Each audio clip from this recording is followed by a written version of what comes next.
Ada saat-saat dalam kehidupan iman kita, di mana kita tidak bisa berbuat sesuka hati. Dalam menjalani hidup, kita harus melangkah selangkah demi selangkah sambil bertanya apa yang benar dan apa yang salah, serta menanyakan kehendak Tuhan. Hati kita mungkin membuat pengakuan iman. Aku akan taat seperti yang Tuhan tunjukkan. Jika engkau menyuruh pergi, aku akan pergi. Dan jika engkau menyuruh berhenti, aku akan berhenti. Tetapi sebenarnya, dalam kehidupan kita, seringkali kita ingin berlari kencang sambil membayangkan niat baik, atau justru ingin cepat-cepat berhenti. Dan ada begitu banyak saat di mana kita ingin memutuskan sesuka hati. Tampaknya itulah hati manusia yang ingin mengarahkan hidupnya sesuai dengan keinginannya sendiri. Namun, jika kita perhatikan baik-baik, sebenarnya dalam situasi seperti itu, lebih sering kita tidak tahu apa jawaban yang benar. Lebih sering kita tidak merasa yakin. Lebih sering kita berlari kencang, lalu tidak dapat melihat ke depan. Ada kalanya kita ragu apakah jalan yang sedang kita tempuh ini benar. Karena ada kalanya Tuhan tidak membuka jalan, ada kalanya Dia membuat kita tidak dapat melihat jalan, dan ada kalanya Dia membuat kita berhenti di jalan. Oleh karena itu, dalam jalan iman, dalam perjalanan iman ini, terkadang ada waktu yang disebut penantian. Dalam firman hari ini, Ishak sedang melewati waktu seperti itu. Siapakah Ishak? Ia adalah putra Abraham, bapa iman. Ia adalah hadiah yang diterima Abraham melalui iman. Ia adalah orang yang mewarisi iman Abraham. Jadi betapa hebat imannya.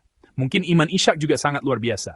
Sambil menunjukkan bagaimana Ishak, seorang pria beriman, mempersiapkan pernikahan, dan bagaimana ia menyambut istrinya, Tuhan sedang memberitahu kita bagaimana kita harus menjalani kehidupan iman. Melalui kisah Ishak, hari ini kita akan mencoba mencari tahu apa itu penantian iman, apa arti penantian iman. Ishak sedang melewati masa-masa berduka dengan hati yang sedih karena kehilangan ibunya, Sarah. Pasti ada perasaan hampa, perasaan kosong, dan perasaan rindu. Dan ia akan segera menikah. Ini adalah situasi di mana ayahnya telah mengutus seorang hamba untuk mencarikan istri bagi Ishak. Dalam situasi ini, Ishak tidak mengalihkan pandangannya pada hal lain. Ia tidak mencoba mencari cara-cara manusiawi. Juga tidak mencoba mengisi hati yang hampa dan kosong ini dengan hal lain. Sambil menantikan istri yang tidak ia kenal, ia tidak mencoba meredakan kegelisahan dan kegalauan dengan hal lain.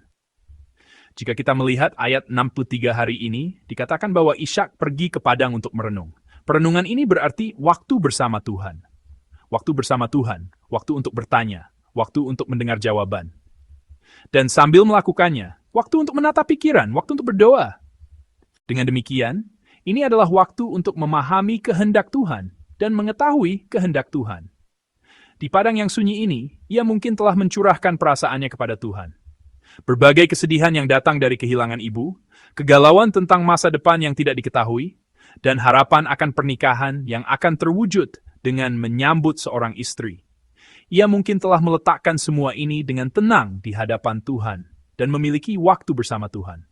Dengan hati yang rindu agar segala sesuatunya berjalan lancar dalam kehendak Tuhan yang baik, Ishak sedang mencurahkan segenap hatinya untuk berdoa dan merenung. Dan itulah gambaran Ishak yang sedang melewati waktu penantian. Ini adalah gambaran di mana ia dapat mempercayakan segalanya kepada Tuhan dalam situasi di mana ia tidak tahu bagaimana kelanjutannya dan apa yang akan terjadi. Ini adalah gambaran Ishak yang sedang mempersiapkan waktu untuk dapat membuat pengakuan iman. Apapun hasilnya yang kau berikan, bagaimanapun engkau memimpin, aku akan berjalan dalam kehendak Tuhan sambil mempersiapkan diri dengan menaati kedaulatan Tuhan. Ketika kita memikirkan waktu penantian ini, waktu ini bukanlah waktu yang tidak berdaya. Cara untuk mengubah waktu penantian menjadi penantian iman, cara agar waktu yang disebut penantian dapat menjadi waktu iman, adalah dengan merenung pada waktu itu. Jika kita bertemu Tuhan pada waktu yang disebut penantian itu akan menjadi waktu iman. Orang beriman adalah orang yang memiliki waktu untuk memahami kehendak Tuhan.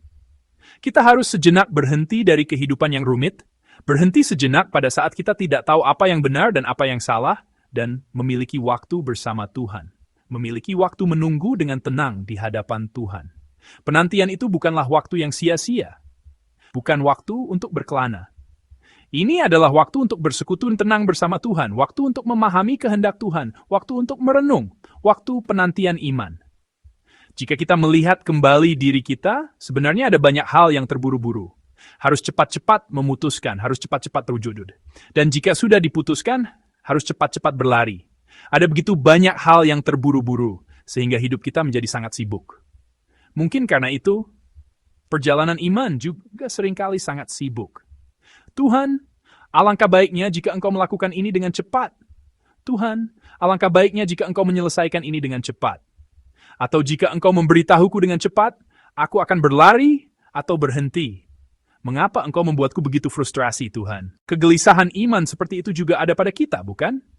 Dahulu kala, ada masa di mana kemalasan adalah dosa menjadi populer.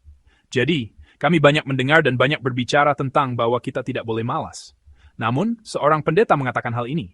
Kerajinan juga bisa menjadi dosa. Saya bertanya-tanya apa maksudnya.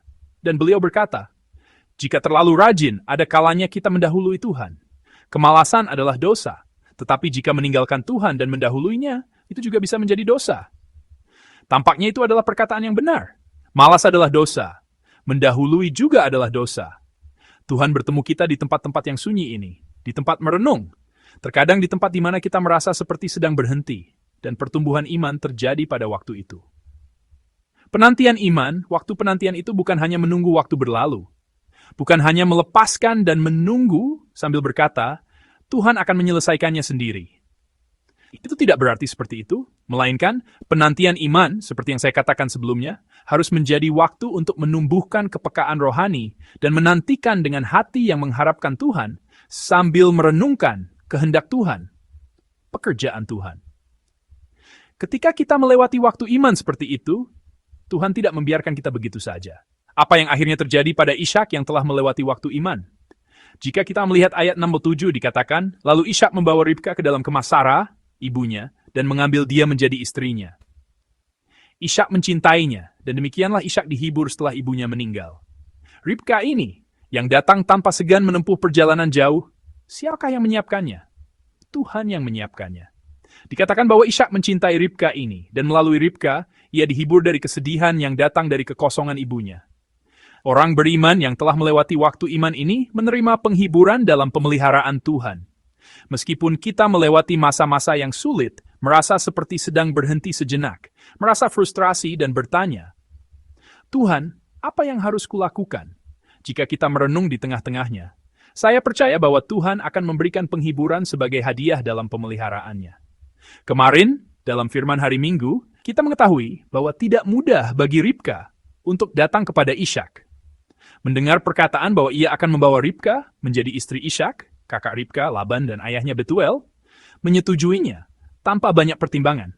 Tetapi setelah dipikirkan, ini bukanlah hal yang mudah, dan mereka ragu-ragu dalam mengambil keputusan. Pada waktu itu, bagaimana dengan Ribka? Pasti ada banyak konflik. Karena itu adalah keputusan untuk berpisah selamanya dengan orang tua dan saudara-saudaranya. Namun kita telah mendengar melalui firman bahwa Tuhan telah membuat semua ini berjalan dengan lancar. Tuhan yang membuat segalanya berhasil secara pribadi campur tangan, mengatur, dan memimpin segalanya sesuai dengan pemeliharaannya.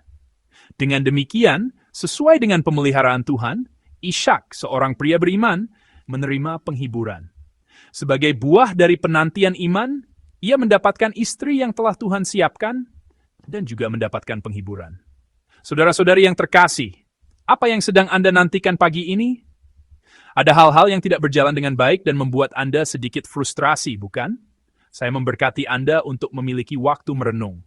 Waktu untuk menemukan kehendak Tuhan dan memahami kehendak Tuhan, kita harus memiliki cukup waktu itu. Meskipun terlihat sedikit lambat, meskipun tidak ada sesuatu pun yang terlihat di depan mata kita, yang pasti pada waktu itu adalah bahwa segala sesuatu sedang berjalan dalam pemeliharaan Tuhan. Bukan berarti berhenti, melainkan fakta bahwa Tuhan terus bekerja. Saya berharap saya dan Anda menjadi orang yang mengingat fakta bahwa orang beriman yang dengan tenang menantikan Tuhan di tempat merenung ini, di tempat berdoa, dapat merasakan anugerah yang Tuhan berikan. Penantian iman bukanlah waktu yang sia-sia. Tidak sia-sia. Pemeliharaan Tuhan terwujud pada waktu yang tidak kita duga, dengan cara yang tidak kita duga. Dan buah dari pemeliharaan itu bukan hanya penyelesaian, melainkan menjadi penghiburan dan kasih yang Dia berikan kepada kita. Kita semua memiliki Ribka yang telah disiapkan untuk kita. Bisa jadi itu adalah perubahan situasi. Bisa jadi itu adalah pertemuan dengan seseorang. bisa juga kedamaian pikiran. Namun saudara-saudari, yang penting adalah Tuhan memberikan yang terbaik bagi orang yang sedang menantikan dengan iman, yang sedang melewati waktu merenung. Hari ini dimulai. Mari kita sedikit melepaskan hal-hal yang terburu-buru dan berjalan bersama Tuhan, memahami kehendak Tuhan, bertanya tentang kehendak Tuhan, merenung, dan melangkah maju. Saya berharap kita dapat menantikan, menang, dan melangkah maju hari ini sambil mengingat pemeliharaan Tuhan.